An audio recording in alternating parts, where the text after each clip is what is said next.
Quarto de cima, galera, tô de volta, eu consegui, deixei um recadinho ali no canal do YouTube, no Instagram, dizendo que eu ia dar uma pausa no quarto de cima pelas gravações do Hallelujah Podcast. Se você não conferiu, já lançamos 2 episódios no canal do YouTube do Festival Hallelujah. Você pode acessar pelo Instagram, o @Festival Hallelujah, ou ir direto no YouTube também, /Festival Hallelujah, tem lá 2 episódios lançados, e essa semana a gente vai lançar um outro com uma convidada sensacional. Na verdade, acho que é um convidado, que a gente já gravou 2. Não vou dizer qual é, você vai ver na hora. Até porque eu também não sei a ordem. Mas eu consegui aqui, já tinha pré-agendado e consegui encaixar uma gravação, uma conversa com um cara que eu conheço e admiro há muito tempo. Eu tô servindo como músico, ministro de música há quase 20 anos e mais ou menos por aí esse cara já estava fazendo e acontecendo a música da melhor qualidade na nossa igreja.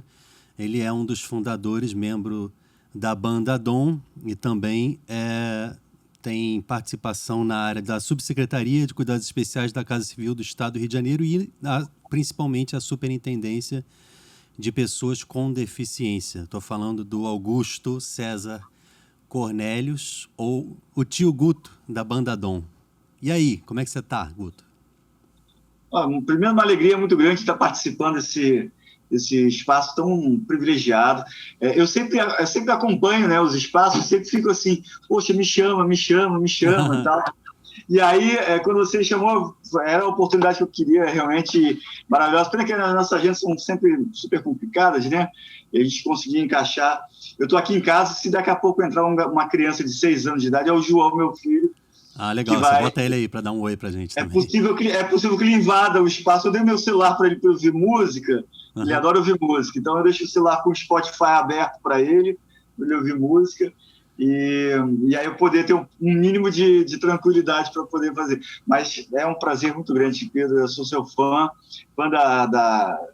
uma das experiências mais fortes que eu tive ligadas à música e à música católica foi exatamente no Hallelujah. Eu sempre me pedem, né, em entrevista, me diz um momento marcante que você viveu e tal. E tem vários momentos marcantes que eu vivi. Um deles, eu diria que pelo menos um dos 5, né, um dos 5 momentos mais marcantes. Top 5. Foi quando eu toquei a primeira vez no Hallelujah. Era a banda Dom, 3 violões, né? A gente subiu no palco, o rapaz do som falou assim, mas cadê a banda? Eu falei assim, é só isso aqui mesmo, são só 3 violões mesmo. Não se assusta, não. Uhum. E a gente tocou aquela multidão de gente, né? Uma experiência extraordinária, né? Indescritível. É linda. Aquela multidão de gente. E lá pelas tantas, a gente parou de tocar e entrou o Santíssimo no meio da galera. Sim. E todo mundo abriu e não teve cordão de isolamento, não teve nada. Foi só uma questão de fé, bom senso, dedicação, cuidado, atenção, enfim. E foi uma coisa, assim, uma experiência mística mesmo que eu tive ali. E é uma experiência a qual eu recorro várias vezes durante a minha... Você sabe que quando a gente toca, muitas vezes a gente repete a mesma música muitas vezes, o mesmo show, né? Exatamente. Faz parte do processo. E aí você tem que buscar mecanismos, né, ferramentas para que isso não se torne uma coisa banalizada, né? Então, uma das coisas que eu faço é a memória desse momento tão especial que eu vivi. O Hallelujah do Rio, você está falando ou qual? Não, aí mesmo, né? Fortaleza, né? Isso, é o Hallelujah de Fortaleza mesmo. Foi uma coisa assim muito, muito linda. Faz muitos anos, né? O Fred tinha cabelo, né? Enfim, nossa, eu não tinha cabelo branco. Não, porque eu sei que você já esteve por aqui, né? E como eu sou do Rio também, a gente já se encontrou no Hallelujah do Rio mais de uma vez, aí eu fiquei na dúvida. Mas o daqui é incrível, né? Porque realmente a gente estava gravando com a Eva, esposa do Nicodemos Costa, que é apresentadora do Hallelujah, e o João Carlos, também apresentador do Hallelujah, e eles estavam dizendo isso, que com o Will de Fábio, né? O Will de Fábio, que é diretor artístico do evento, e ele estava dizendo como é incrível, né, que o que Deus faz, porque você vê essa arena com 200 mil pessoas em silêncio, né? As pessoas... É impressionante. É uma graça, eu não sei exatamente explicar, é porque Deus quer, né? Porque normalmente não era para para funcionar desse jeito, né? Eu brinco, eu fiz música clássica, né? Tanto eu quanto o Felipe fizemos faculdade de música clássica, violão clássico e tal. E aí a gente saiu do palco, a gente brigou assim, nunca, nem na Sala Cecília Meirelles, a gente ouviu tanto silêncio, ouvimos o silêncio de forma tão impactante, tão forte, como a gente viu naquele dia. Então, é uma experiência que realmente eu guardo dos top 5, né, que eu tenho da minha trajetória, eu guardo até para poder, como recurso espiritual mesmo, recurso ministerial, recurso como artista cristão, enfim, né? Para mim marcou também a primeira vez que eu vi, né, aqui em Fortaleza, 2007. O Moisés, vamos fazer o silêncio, ele pediu 1, 2 vezes, falou, fala pro teu irmão do lado, se ele estiver andando ou estiver falando, fazer silêncio que agora Jesus vai passar. E eu realmente prestei atenção e falei, peraí, deixa eu ver se tem barulho mesmo. É praticamente nada. É incrível, porque é praticamente impossível isso. Mas, Guto, primeiro, falar da admiração que eu tenho sua como músico. A primeira vez que eu vi a Banda Dom tocar, eu falei, caramba, aquele cara é muito monstro para tá tocando música católica. Quer dizer, o meu preconceito, assim, né, né, não se vê isso por aí. E depois, com a minha história de vida, a coisa foi caminhando e eu passei a ter outros pontos na minha história que se identificam com a sua história, né? Você trabalha ajudando pessoas especiais, né, com autismo. Eu tenho 2 filhos autistas, meus 2 primeiros, o mais velho, Davi, 10 anos, e depois veio logo o Natan, que hoje tem 7. Eu tenho uma menina, a Ana, de 3 anos, que não está no espectro, não tem o transtorno, mas Deus favoreceu a mim e a Cibele, minha mulher, que a gente aprendesse muito com esses 2. E eu não sei, você tem filho autista também ou não? Isso, o João, a gente recebeu o diagnóstico dele quando ele tinha uns 2 anos e meio. Quando tinha 2 anos, a gente já suspeitava muita coisa, né? Ele tinha uma certa singularidade, a gente percebia essa singularidade, mas, enfim, é um processo. O diagnóstico não é uma coisa tão simples, até porque é um diagnóstico clínico, então não é um exame que você possa realizar facilmente, uma anamnese constante, né? Até você fechar o diagnóstico. Então, o João, com 2 anos, ele foi para a escolinha, né? E a gente pensou, ele tinha um atraso de fala, a gente pensou, agora ele vai falar e tudo. Na escolinha, a gente começou a perceber, os primeiros meses, uma certa acomodação na fala também, não evoluía, e aí procuramos a escola, e aí começamos a trajetória, né? A busca de tentar entender. Entramos com o processo terapêutico mesmo antes de fechar o diagnóstico, né? Entramos com a fono, com a TO, que é a terapeuta ocupacional, antes mesmo de fechar a fono, o diagnóstico. Entramos com a psicóloga, depois, logo em seguida, 1 mês e meio, 2 meses, uns 2 meses depois, entramos com a psicóloga, e aí a gente já tinha muita certeza de que ele tinha realmente algo de muito singular. E aí o diagnóstico ficou fechado, e aí a gente entrou no processo todo das terapeutas. O autismo do João virou a nossa paternidade de ponta cabeça, e eu aprendi muito com ele, aprendo com ele diariamente. E uma das minhas motivações para hoje ter largado um colégio, eu dei aula durante quase 20 anos num colégio aqui no Rio, Colégio Santo Agostinho, na Barra da Tijuca. Sim. E eu larguei o colégio, eu tinha um curso de violão lá, larguei o colégio quando eu fui chamado para participar de uma superintendência. Aí eu é ele que está contente aqui. Aí larguei o colégio, né? 20 anos nessa trajetória, quando eu recebi um convite de participar dessa superintendência de pessoa com deficiência, eu falei assim, agora talvez seja a oportunidade de eu contribuir de alguma forma com a sociedade, enfim, né, com a comunidade. Aí, João! Ele é fã de música, adora música. E aí, eu sou pessoa com deficiência também, né, Pedro? Eu sou uma pessoa que eu nasci sem fêmur, isso lá na pré-história, quando eu nasci, né? E aí não tinha exames e tal, minha mãe foi descobrindo aos poucos o que eu tinha, né? Enfim, e era uma coisa muito nova na minha família, uma pessoa com deficiência, e isso eu estou falando de 1970, né? Quer dizer, então, e aí eu tive toda a minha trajetória com pessoa com deficiência, e agora com o João eu estou revendo muitos dos meus conceitos, né? Tem sido uma experiência maravilhosa. São 2 pontos interessantes aí, né? Pra você ver a época, né? Por exemplo, eu nasci em 80. Quando você via uma criança que tinha um atraso na fala ou uma dificuldade de sociabilização, você ou dizia que ele era tímido ou que ele era mau aluno, Isso. né? Ou alguma coisa assim que o taxasse que não ajudasse em nada, né? Então, um dos indícios de que ultimamente tem aparecido tantas crianças autistas, na verdade é porque o diagnóstico passou a existir e antes não existia. Eu lembro que eu tinha visto um filho de um psiquiatra do meu pai quando eu era criança. Ele disse, eu sou autista, e ele falava pelos cotovelos, então nem sempre a criança não fala, né? Mas eu fiquei até assustado, porque eu não sabia exatamente o que era, porque eu nunca tinha ouvido falar e nunca tinha visto ninguém falar essa palavra perto de mim, nem você não conhece nenhum autista. Até hoje eu só fui passar a ver depois dos meus filhos, ou seja, 30 e tantos anos depois, né? E é interessante isso, porque, na verdade, o diagnóstico mudou, mas também eu acho que existe uma questão que eu não sei se você confirma.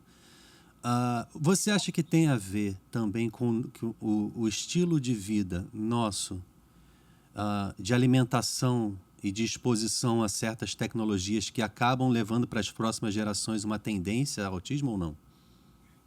O autismo um evento complexo, né? Mas tudo indica, todas as pesquisas mais confiáveis, né? Até porque a gente hoje em dia a gente vive no domínio da internet, onde qualquer pessoa que lê mais de um livro, né, tem o poder da comunicação, ele se torna um expert, né? Basta que ele envie um algoritmo e o algoritmo diga que ele é um expert, né? Exato. Isso é uma coisa que a gente tem que tomar muita prudência. Eu falo isso porque o público possa estar nos ouvindo, tem que ter muita prudência nesse sentido. Nem uma pessoa que... Isso em qualquer área, né? Seja na música, seja na medicina, seja na área até do autismo, né? A gente precisa ter referências bastante baseadas e sólidas, né? O que se a gente percebe hoje, a questão do diagnóstico, isso que você falou é perfeito, você está corretíssimo, né? O diagnóstico hoje em dia se tornou mais frequente, mais comum, até porque o CID, né, que é os códigos que a gente tem de transtornos para qualificação e para categorização dos transtornos, é algo que vai modificando ao longo do tempo, né? Vai modificando ao longo do tempo. E isso, hoje tem um guarda-chuva maior, uma compreensão melhor do que seja realmente o autismo, né? O transtorno do espectro autista. Espectro porque é exatamente isso que você falou. Não tem um autista igual ao outro. Tem uns que falam, tem outros que não falam. Tem autistas que requerem um nível de suporte maior. Alguns são tão funcionais que a gente até olha e diz assim, mas não parece autista, porque a gente tem uma imagem consolidada, né, cristalizada do autismo como sendo uma única figura, e não é. É um espectro, é um range, né, que a gente chama um horizonte muito vasto, de diversas características. O que caracteriza o autismo, principalmente, é a dificuldade de comunicação, de linguagem, e aí não é só uma questão de fala, pode ser uma questão... Podem ter autistas que falam, mas tem muita dificuldade de linguagem, questões práticas, questões subjetivas, questões funcionais. E tem autistas que, por exemplo, não são oralizados, não têm a linguagem verbal, mas se comunicam bem por linguagem ampliada, entendeu? Alternativa. Isso é extremamente comum hoje em dia, principalmente com as tecnologias que a gente tem.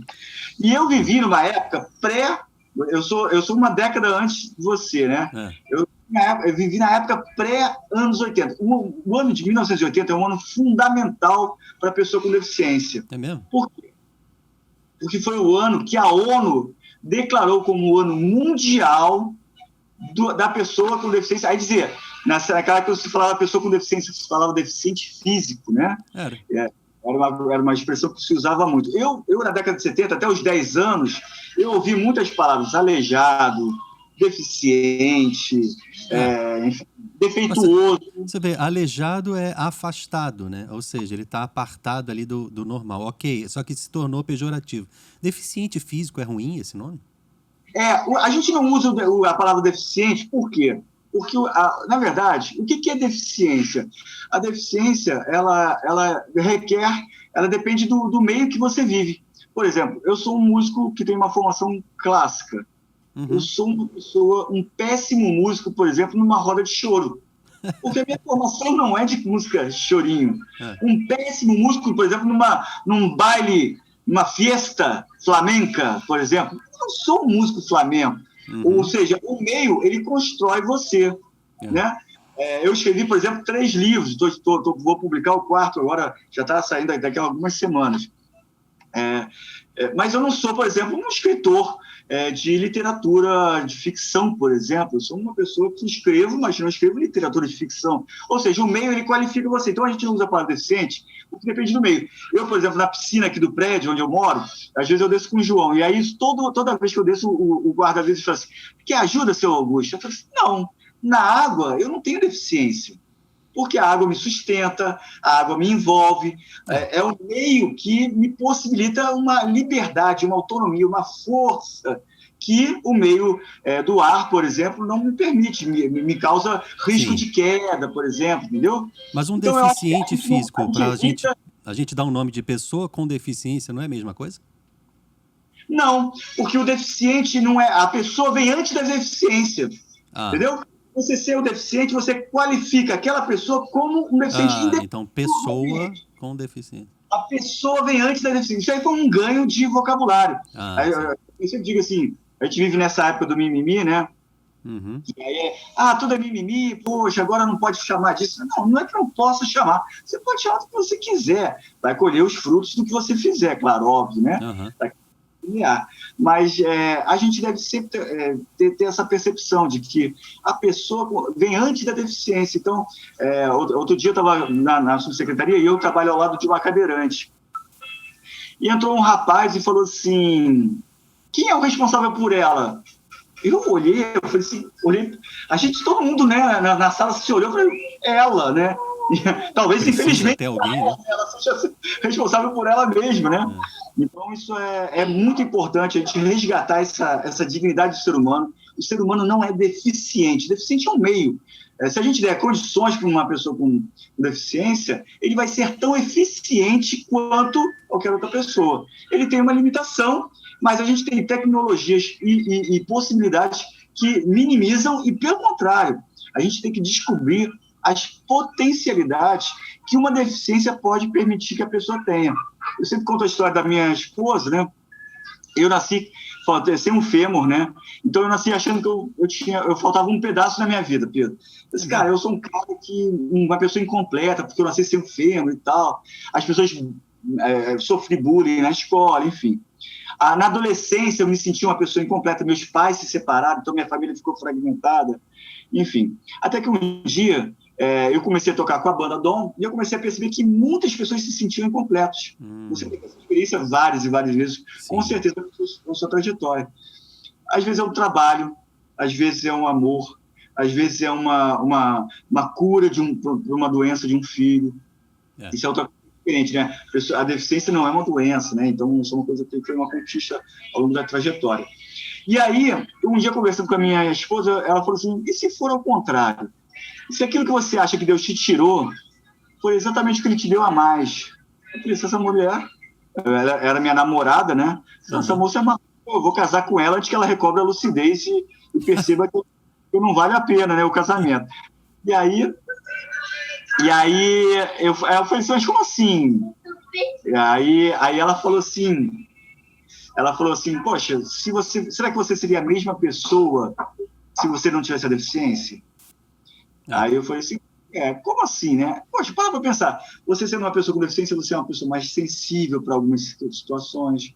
Você condicionou uma perseverança para outras questões. Você tem uma sensibilidade, uma capacidade de articulação, uma visão de mundo, a experiência com a arte, a experiência com a música, com a religião, enfim. Tudo isso está tudo dentro do processo da pessoa com deficiência, entendeu? E a mesma coisa do meu filho, do autismo do meu filho também. Eu dou esses exemplos. Meu filho, por exemplo, tem uma dificuldade enorme de comunicação, de linguagem. Ele ainda faz muita a ecolalia, né, que é a repetição de frases e palavras que ele já ouviu uma vez. Então, todo dia de manhã, minha esposa olha para ele e fala, bom dia, meu amor. E aí ele responde, bom dia, meu amor, exatamente com a mesma entonação. Aí ele olha exatamente como é que é isso. Sabe como é que é, né? Aí ele olha para mim e diz assim, quer pão leitinho? Quer dizer, a parte me deu pão com leitinho, tá? Minha esposa é bom dia, meu amor. a minha parte é o que é pão com São as leite. referências, né? Exatamente. Mas falando um pouco de referência, Guto, só para eu tocar naquele ponto que passou, mas quero que você volte depois, tá? Eu acho que, tanto na questão da deficiência, quando a gente tem o cuidado de passar a usar o termo pessoa com deficiência, né? Porque a questão de ser deficiente, como você falou, é relativa, né? À referência que você tem. E quando Claro. você leva isso também, essa questão da referência, para a tua história e você se sentir incompleto, né? Por ter nascido com um fêmur a menos, ou uma deficiência, se a gente for dar esse nome. E isso também influencia naquilo que você pensa que você é, na pessoa que você pensa que você é. Tem o evento da separação dos teus pais, que aconteceu na minha vida também, de tanta gente. E muitas vezes eu me senti como você, de ter dito, eu acho que eu sou incompleto, ou que Deus não me deu tudo que eu deveria ter recebido para poder ser uma pessoa normal. A gente fica querendo ser normal. Não existe isso. Ninguém é, né? E eu acho que também é uma questão de, quando a gente ouve histórias de outras pessoas, testemunhos de outras pessoas, a gente passa a entender que, na verdade, a gente é normal porque cada um tem a sua particularidade e isso faz parte da normalidade, né? Cada um tem as suas dificuldades, suas limitações e os seus dons, as suas capacidades diferentes de outros, que é o que Deus planeja para cada um, né?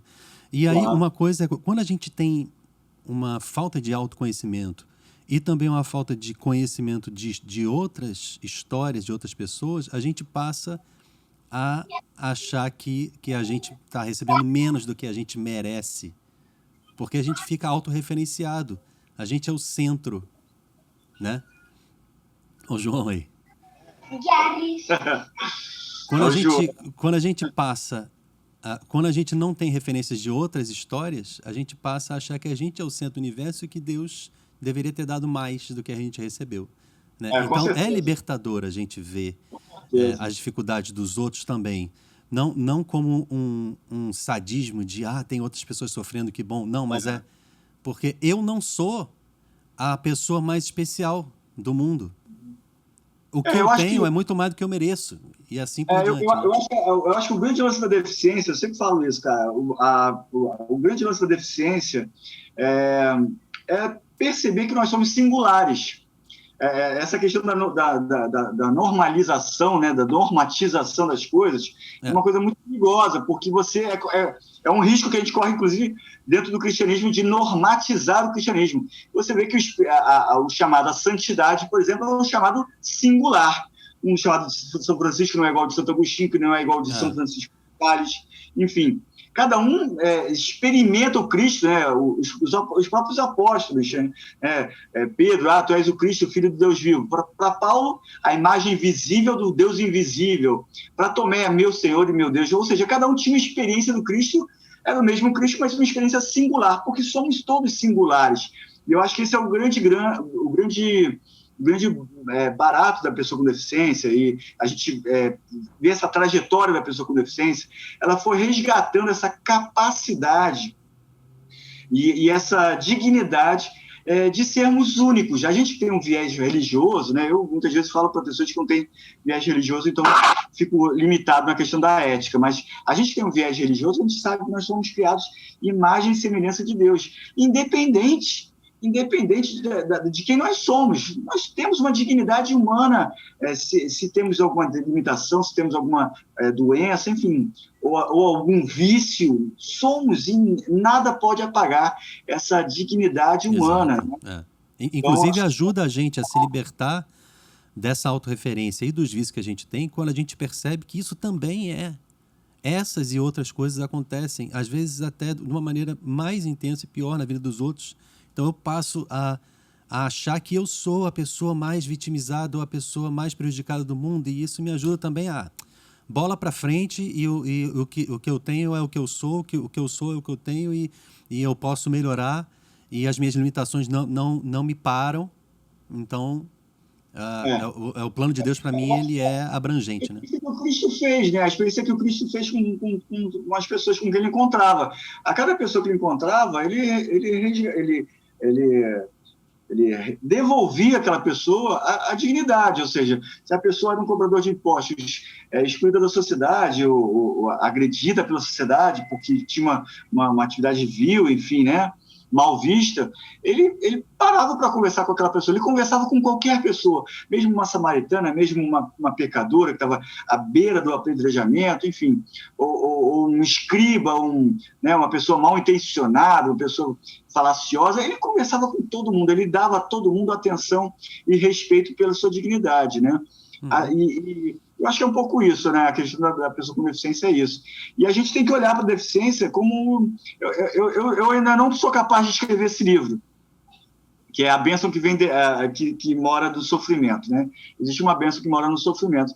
Mas eu ainda não sou capaz de escrever esse livro. Mas eu acho que eu aprendo cada vez, diariamente, que aquilo que a gente reputa como uma deficiência, muitas vezes é extraordinário. Como eu estava falando no negócio do meu filho, né? Todo dia ele repete, bom dia, meu amor, para minha esposa, né? Que ela fala para ele repete, e todo dia ele fala para mim, quero leite, quero pãozinho. Eu tenho no meu prédio um vizinho que eu briguei com esse vizinho. Eu sou um torpe, eu sempre digo isso. O Augusto da Banda Dom, olha, eu fiz uma música chamada O Céu em Você. Mas eu sou uma pessoa vil, uma pessoa torpe. Eu brigo com o vizinho, eu discuto, paro de falar com o vizinho, sabe? Para não esticar a briga, enfim. Eu tenho todas as misérias que todo mundo tem. Né? E eu parei de falar com esse vizinho. Então, aí saí de casa, eu e o João, a gente ia para a escola, toquei o elevador. Quando abri o elevador, quem estava no elevador? Meu vizinho com quem eu não falo. Não falava já tem anos. E aí eu fiquei num canto, o vizinho no outro canto, né? Nós olhamos cada um para baixo, né? Constrangidos, aquele espaço do elevador, que já é constrangido para qualquer pessoa, imagina para pessoas que não se falam, né? E o João ficou no meio de nós. E lá pelas... É isso aí. E aí ele olhou, e lá pelas tantas, o João, no meio de nós dois, segurou na mão do meu vizinho e falou assim: oi, meu amor, bom dia. E aí o meu vizinho quebrou, meu vizinho e a mim, né, que eu não conseguia me conter, né, comecei a rir. E meu vizinho olhou para mim: rapaz, faz tanto tempo que alguém não me chama de meu amor. E eu falo assim, poxa, não é melhor um mundo onde as pessoas têm dificuldade de comunicação, de linguagem, mas conseguem dizer espontaneamente para as pessoas, oi, meu amor, do que um cara como eu, que sei falar tanto, escrevo tanto, produzo tanto, e, no entanto, fico 2 anos sem falar com o vizinho só porque a gente teve uma divergência. Então, assim, há muito a aprender com a pessoa com autismo. Demais. Muitas coisas, sabe? Muitas coisas. E com a deficiência mesmo, né? Eu acho que é o maior ensinamento que eu também vejo. Por exemplo, a Cibele uma vez postou um negócio no Instagram e ela tinha dito que existe uma vantagem, esses meninos eles não sofrem bullying, ou eles não sofrem pelo bullying que possam receber, né? Porque não tem importância, né? Assim como o orgulho, será que eles têm essa noção, né? E se não tiverem, poxa, que coisa maravilhosa, porque eu detesto o orgulho que eu tenho, né? O ego, né? Então, se alguém me fere, ou se alguém me buzina no trânsito, ou me corta, ou alguém me maltrata e eu fico sentido, eu tenho dificuldade, eu sou melancólico, tenho uma dificuldade horrível de perdoar, e Deus me dê a graça de perdoar todo mundo, porque eu não quero perder o céu por falta de perdão. Esses meninos não têm isso, né? Então, queria tanto poder passar por cima, ou nem me sentir ferido, né, pelas ofensas dos outros, e olhar e falar, ele é uma pessoa, ele é um bebê que cresceu e sofreu traumas, e hoje ele está falando isso para mim, e isso também me ajuda a olhar e falar, ele é filho de alguém, ele tem uma mãe, ele foi uma criança, essas coisas, né? Então, é um dos maiores ensinamentos que eu também percebo, porque eu me preocupo ainda muito, talvez por falta de fé, de pensar como é que vai ser a vida adulta desses meninos, como é que vai ser a adolescência, como é que vai ser quando os hormônios começarem a aparecer.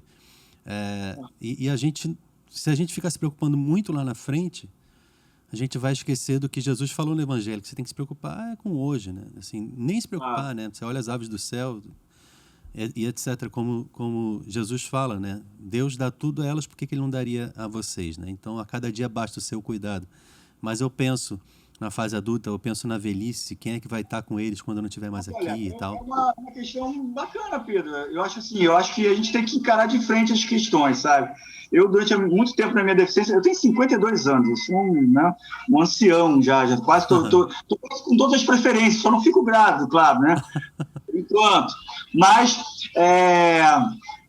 eu acho que eu, durante muito tempo da minha vida, eu vivi uma vida muito funcional, até porque minha deficiência impede muito pouco da minha locomoção, enfim, eu sempre andei de ônibus, nunca tive carro, fui ter carro agora com 45 anos de idade, eu fui comprar o primeiro carro, tirar a carteira, enfim, sempre andei de ônibus, carreguei instrumento, enfim, quem me conhece em show, por exemplo, eu carrego o meu violão, eu carrego a minha pedaleira, nunca teve muita história, a gente nunca teve road para andar junto com a banda Dom, assim, não é assim que funciona com a gente, mas eu acho que a gente tem que, como eu vivi lá antes do ano marcante de 1980, que o mundo acordou para a pessoa com deficiência e começou a perceber que essas pessoas precisam fazer parte da sociedade, elas têm muito a contribuir para a sociedade.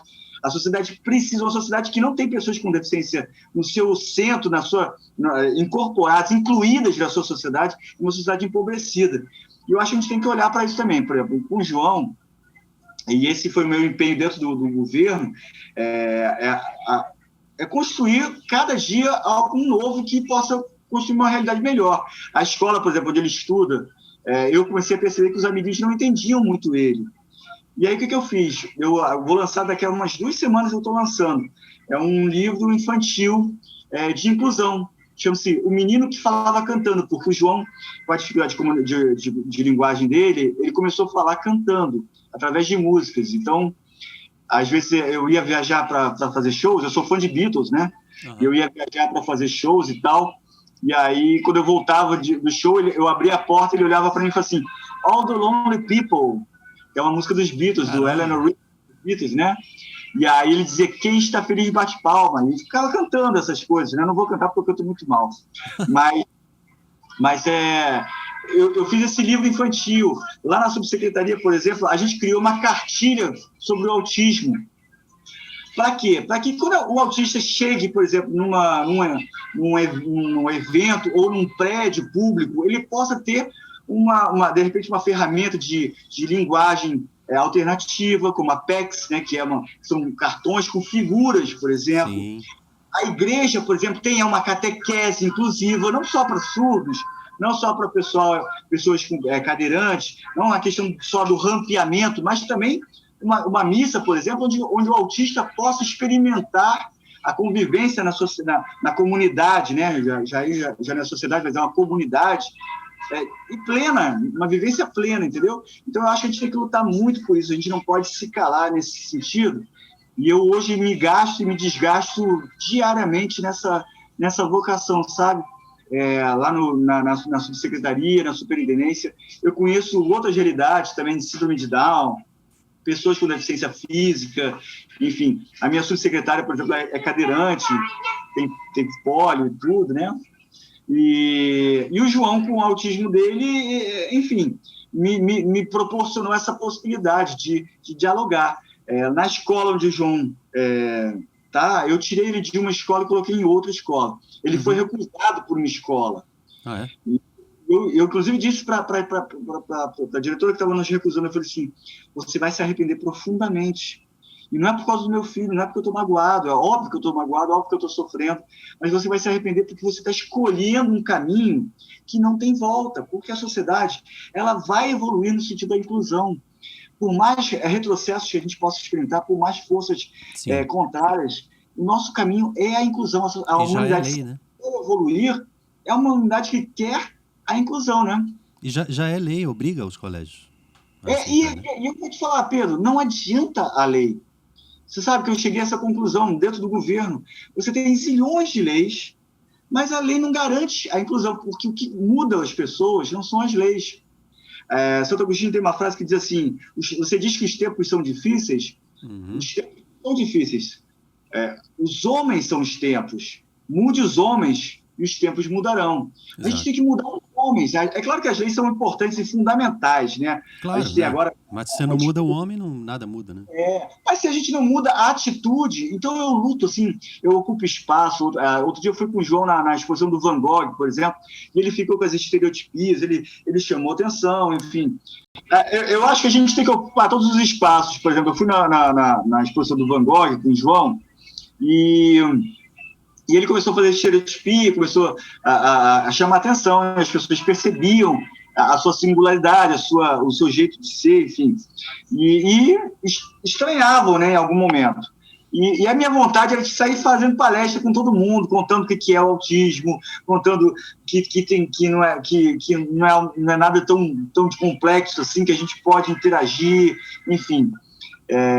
E que tem coisas muito legais também em ser autista. Por isso a gente comemora no dia 18 de junho o dia do orgulho autista, né?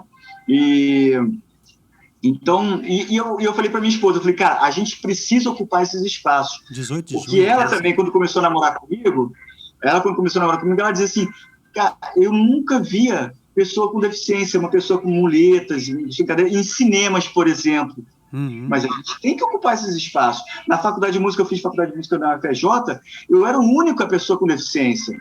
A faculdade toda cheia de escadas, cheia de limitações físicas, e eu era a única pessoa com deficiência.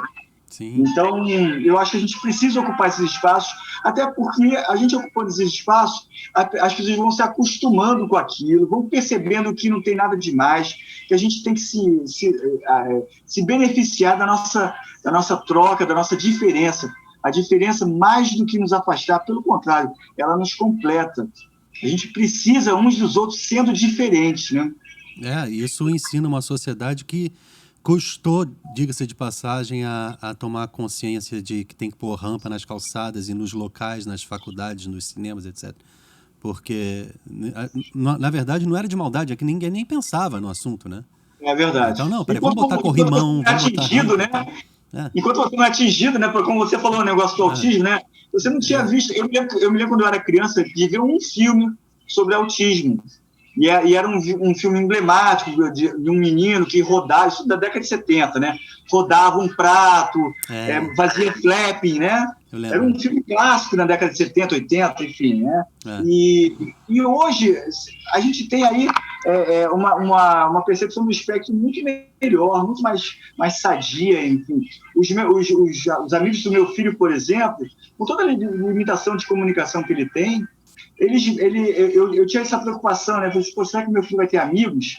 E um dia chegou na mochila da escola dele um desenho de uma menina deitada numa rede, e o título do desenho era assim: Luana deitada na rede pensando no amigo João.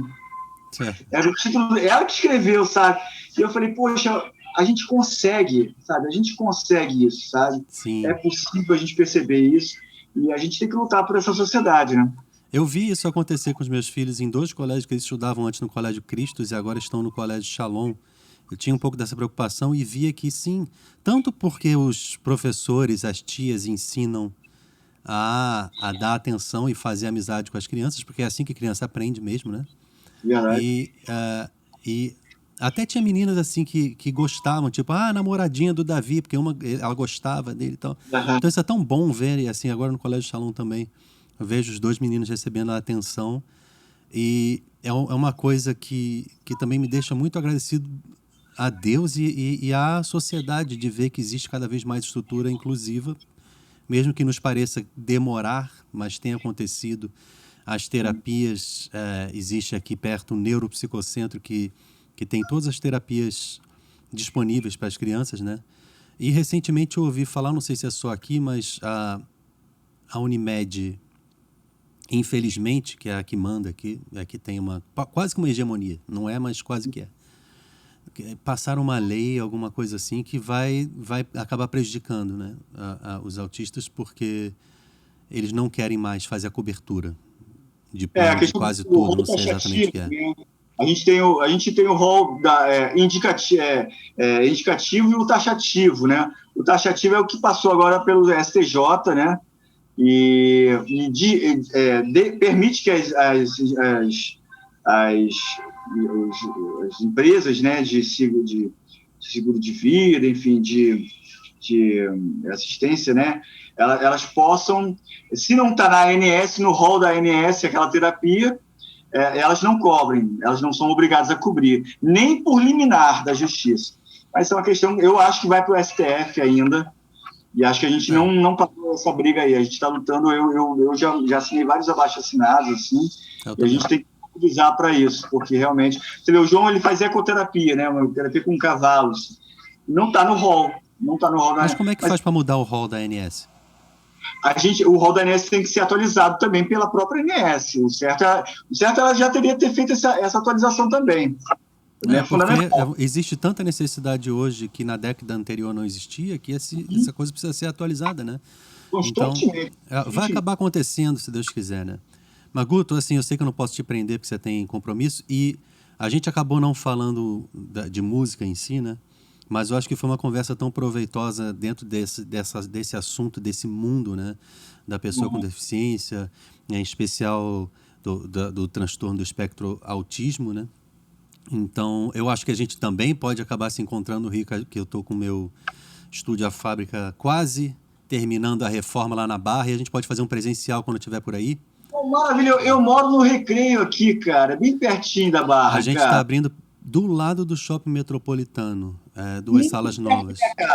Aí a gente faz um presencial para falar um pouco mais de música também, falar da banda Dom. E eu quero que você conheça o espaço. Vamos alguma coisa, tocar. Vamos fazer alguma parada, gravar um acústico lá. Eu conversei com o Márcio e o Fred recentemente, já tem um tempinho, mas eles falaram um pouco sobre essa fase nova aí que eles estão voltando com o trabalho. E eu vou querer falar com você sobre isso também. De repente, bota os 3 juntos lá, a gente faz uma conversa geral. Vamos marcar o Dom também. Tamo junto. Obrigadão, Guto. Obrigado por você e pelo teu trabalho que você desempenha e pela pessoa que você é, cara. Cara, eu agradeço muito, agradeço a comunidade Shalom, eu sou muito grato. A Banda Dom começou, eu não sei se o Fred falou isso, mas a Banda Dom começou na comunidade Shalom, de Botafogo. É mesmo? Não, eu tinha visto eles na Bom Pastor, né, anteriormente, lá no comecinho. O que acontece? O Fred, isso em 99, eu estava me formando na faculdade, e eu estava muito cansado, eu me dedicava à faculdade e à igreja. E aí eu falei assim, eu preciso descansar um pouco do violão clássico e tal, parei um pouco de tocar.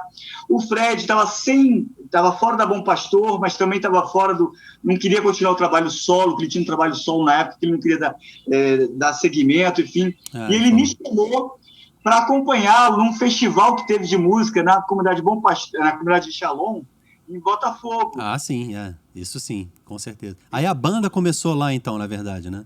Aí foi a primeira vez que eu toquei com o Fred, acompanhei o Fred, a gente inclusive ganhou, assim, os primeiros prêmios a gente ganhou quase todos, assim, a gente não, o Fred que ganhou, claro, né, o compositor é que ganha.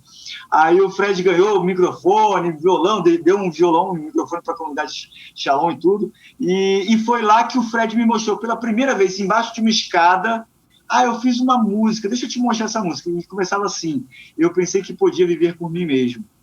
E era tudo do Pai. Sim. E eu falei, cara, essa canção é extraordinária, pô, isso aí é como se eu estivesse ouvindo Dorival Caymmi, é folclore autoral, né? Você criou uma música de folclore religioso autoral. Perfeita a música. Sensacional, Logo em seguida, mas assim, foi coisa de algumas semanas depois, eu tive um sonho. Eu estava dormindo, eu sonhei que eu estava nas universidades evangelizando através da música. Eu falei, cara, acordei daquele sonho meio maluco, assim, falei, cara, que sonho, que incômodo esse sonho, né? Eu não tenho nada a ver. Eu sempre toquei na igreja, na paróquia, na missa, na catequese, no crisma, enfim. Nunca fiz eventos assim. E aí eu procurei o Padre Zeca na época. Falei, padre, eu tive um sonho. Não me dá remédio de tarja preta, não estou maluco. Eu tive um sonho que eu estava nas universidades evangelizando através da música. E ele falou assim, eu preciso que alguém cuide da música de um congresso católico universitário. Você faz isso para mim? Eu falei, cara, na hora, aceitei fazer o congresso. E foi a primeira vez que eu chamei o Fred para tocar comigo e chamei o Felipe. Foi a primeira vez que a gente tocou juntos. Então, assim, aquele encontro no Shalom foi fundamental. Aí depois a gente tocou nesse Congresso Universitário Católico e acabou o Congresso Universitário Católico, um olhou para o outro e falou assim, gente, vamos continuar, isso aqui tem algo de especial aí, sabe? Eu tinha visto os dois antes de existir a Dom, eles com 16, 17 anos lá no Bom Pastor, por isso que a minha referência deles era essa. Mas então eu não sabia não, você não, eu que sou bem mais velho.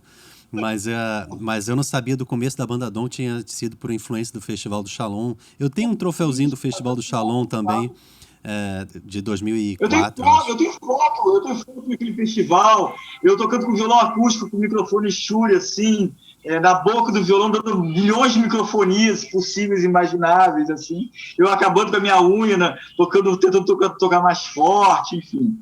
E irado. Não tinha nem instrumento elétrico na época, né? E aí eu sou muito grato ao Shalom. Digo isso para o Will várias vezes, eu conto com ele com uma certa frequência na internet, né? Sou muito grato a ele, ao Davidson também, enfim, todo mundo, a Sueli, cara, que sempre foi muito generosa comigo. Eu tenho um cartaz, Dom e Sueli Façanha. Aí, isso foi em 2000. Aí a Sueli Façanha assim, eu fiquei apavorada, porque eu pensei que eu fosse fazer um show com algum bispo, que era o Dom, era alguma coisa. Aí ela não sabia que era a banda Dom, enfim. Então, assim, a comunidade Shalom, muito agradecido mesmo, viu? Obrigado, cara, obrigado pela conversa e espero encontrar você em breve pessoalmente aí, pra gente dar um abraço. Firme e forte, tá bom? Valeu, Guto. Um abração, Deus abençoe, cara.